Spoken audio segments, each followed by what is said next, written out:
Alright, in this section I'm going to be going over Jack's jab pressure game. There's a lot of misconceptions about this that I kind of want to clear up, or at least just, maybe not misconceptions, but a lack of general knowledge. As a matter of fact, I'm going to be honest with you guys, last night I tried recording this section, and after some testing, I realized I was misinformed. I did frame data for all of Jack's moves at the very beginning of this game, and I actually have 2 jab on this sheet down as +1 on block. And in this game, it is not. It is 0. So that is where I'm going to start. Jack's 2 jab on block.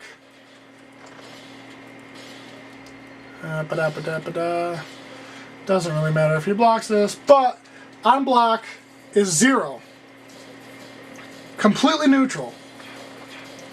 And it's important to know that because Jack's jab, again, is 11 frames. So, obviously that means that you have a lot of options that you can pull off in between here. So I'm going to go into those a little later. First I'm going to give an overview of the kind of common options you're going to see after you block a 2 jab. Alright. So, what are the common options? After a 2 jab, you're likely to see another 2 jab, or even a 2-1. Another 2 jab beats a lot of options that someone might try to retaliate with if they don't know the frame data. Try to fire back with like a down forward 1, try to fire back with a hop kick. I mean, just another 2 jab is going to beat a lot of that stuff. 2-1 is really good because obviously if you try to attack incorrectly, you're going to get pegged by that for a decent chunk of damage. The second hit is mid, so if someone tries to high crush a little late or tries to duck in while standing punish or walks incorrectly, any of that, the second hit is likely to tag him for that. So just generic jab pressure. Next is throw. Specifically, you're going to see things like buffered tombstone. Really easy to buffer off of a 2 jab. Shit tons of damage. Good okie. 2 jab into down forward, 2+4, really easy to buffer. Whole lot of damage. Alright, 91 damage. That's a lot for a throw, so break him. 2 jab into down back 1. Down back 1's just really fast. After a 2 jab, you're at a good range. No matter what the range is, if they blocked a 2 jab, they're in a range to get hit by down back 1. 2 jab, they've been a forward 1 if they think you're going to duck, if they're going to backdash incorrectly, if they're going to walk incorrectly. Just a lot of reasons to do forward 1, so this is another common option you're going to see. Last but not least, I would say the next and last common option you're going to see is down forward 2. This isn't an option I personally exercise a lot, but I know a lot of players that do, specifically if you look at someone like maybe Ozzy or Anakin who play a lot more of an offensive Jack game. It's a really good option because if you try to, a lot of times if the opponent tries to jab back after a block 2, down forward 2 will just straight up crush it. If they're ducking or trying to step a down back 1, it's going to catch them. So down forward 2 with a good read is actually a really good option. With a bad read you get -14 punish, but maybe, but probably not because no one punishes that move optimally. So it's actually just a really good option to throw out. So those are the kind of generic options, and now I'm going to go through what the best options on defense against these are. Again, I can't emphasize this enough. 2 jab on block is 0. So just remember that. So with that in mind, sidestep left is a good option. It'll beat a down back 1, it'll beat a forward 1, it'll beat a throw if it's not an advancing grab. And if you walk it correctly, you can actually walk around 2-1 as well. It's tough, but it's possible. So what sidestep left or side walk left loses to is down forward 2 and advancing grab. I mean, of the common options, obviously if someone did jab into debugger, it would lose to that. But of the common options, that's what it loses to, is down forward 2. So sidestep left, good option. If you get a good read, you're going to sidestep left and launch, so That's a really good option. It's probably the most powerful option in terms of the potential damage you can get from it.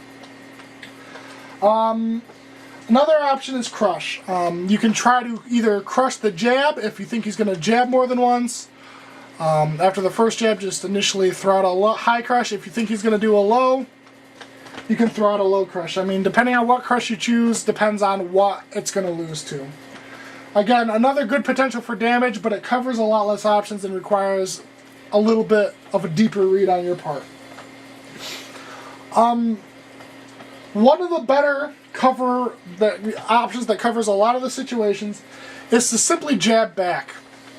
So let me set something up here. We're going to go into defensive training, and I'm going to just do some options.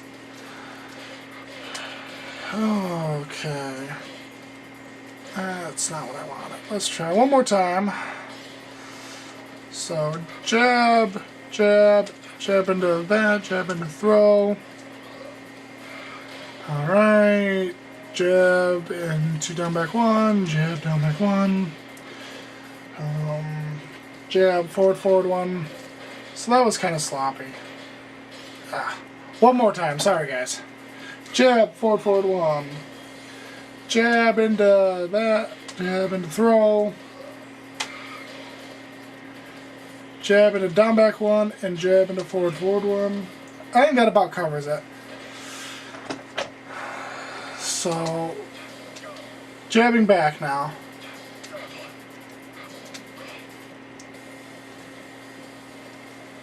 Come on, Jack.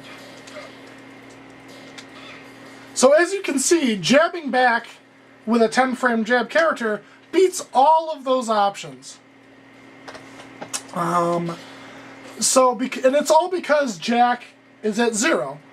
So, and the only option he can throw out to beat a jab is either frame-wise is forward 2, and he's not going to beat your jab, he's going to tie with it. So he's not even going to get the counter hit knockdown. You guys are going to trade, and they're going to kind of nullify each other. The only other option he has is to try to crush. Now this strategy, I believe, I'm going to test it right now, loses to down forward 2. So it's another option that loses to jab down forward 2. Alright, so let's see here. Yes, okay. So jab down forward 2 will beat jab back. But still, of all the options, I mean, this covers a lot of his options. And in my opinion, if you make him start to throw out jab down forward 2 every time, for one, you're interrupting his general pressure game. You're making him have to think, okay, what do I have that beats a retaliation jab after I jab? Down forward 2. It's probably one of the safer high crushing options he has. I mean, he could probably jab into down 4, jab into full crouch down forward 1, jab duck. But those aren't generally options that are going to be high on the list. Maybe jab into full crouch down forward 1 or jab into down 4. But if that's what he's doing, then he's not getting a lot of damage. He's not getting the beefy forward 1. He's not getting a lot of things. And of all the common options, down forward 2 is the only one that's going to beat that consistently. So I saved the best option for last, and this option isn't going to give you a crap ton of damage. It probably isn't going to dissuade Jack from jabbing you, still trying to jab you to death, but it's going to make him think. And it's going to keep you out of trouble. And it's not an option that I don't see exercised a lot against Jack. And it's really good in a lot of different situations against Jack. So I'll get into that a little bit after this. But the best option, in my opinion, is to dick jab.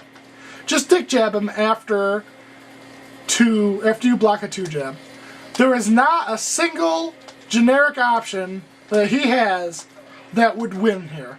Of all the generic common options that a Jack player is going to use, if you dick jab the first time, you're going to stop his momentum and he's not going to know what to do. Because the first time after a block jab, round 1 fight, round 1 of the tournament, if I make you block a jab, I'm not going to low parry afterwards. I might have to after these videos come out, but I'm not going to low parry. What am I going to crush you with? A forward 2? So I would really have to know that a dick jab is coming. If I really thought you were going to dick jab, I could possibly sidestep and down forward 2, backdash and down forward 2. But no one's going to beat your down forward 2 or your dick jab the first time. And there's no options that he has of the generic options that I was talking about that beats dick jab. It's really just really good against Jack. And this is true in a lot of situations he puts you in.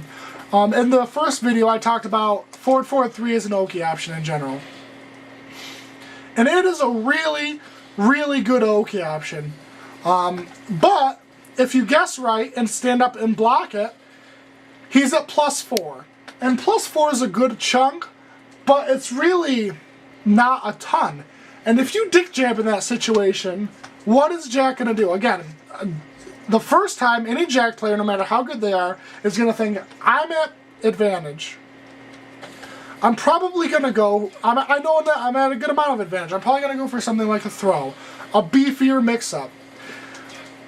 Now, so if I decide to do like down back 1, I could beat a dick jab there. But odds are, because I know I'm at a pretty good advantage, I'm going to go for something beefier. If you dick jab there, you're going to beat a lot of options, stop his momentum, and make him second guess himself. If in the future I get you to block that at +4 and I just backdash away, it doesn't matter if and you're just block, then you just got out of a free mix-up for free just by using mind games, just by putting in the head that in the Jack player's head that you know that dick jab's really good and it stops his momentum. So now I'm looking for dick jab and I've just given up a free +4 advantage in your face because I'm worried I'm going to get dick jabbed.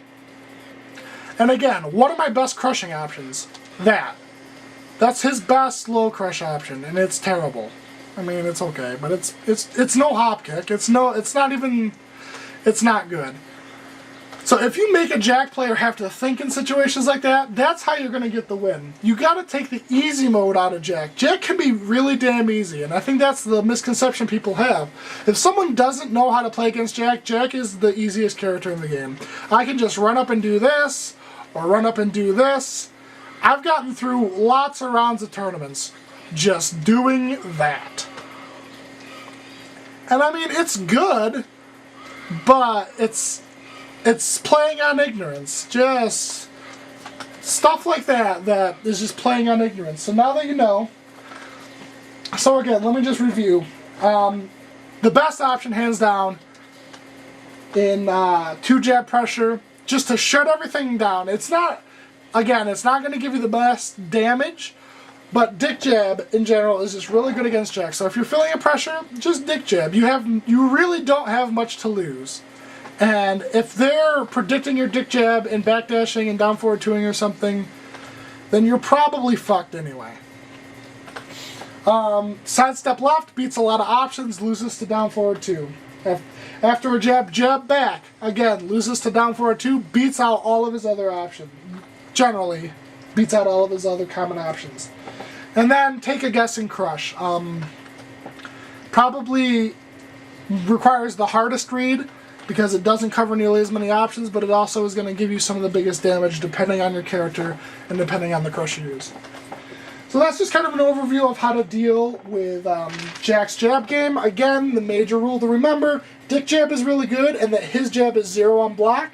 It doesn't give him advantage in this game, so just kind of remember that. If you have a 10-frame counter-hit jab string, i.e. Lee 2-2-3, Wang 1-1-2, anything like that, throw it out the first time because it will interrupt 2 into another 2. So just some stuff to keep in mind. That's Jack's jab pressure and a kind of overview. Thanks a lot.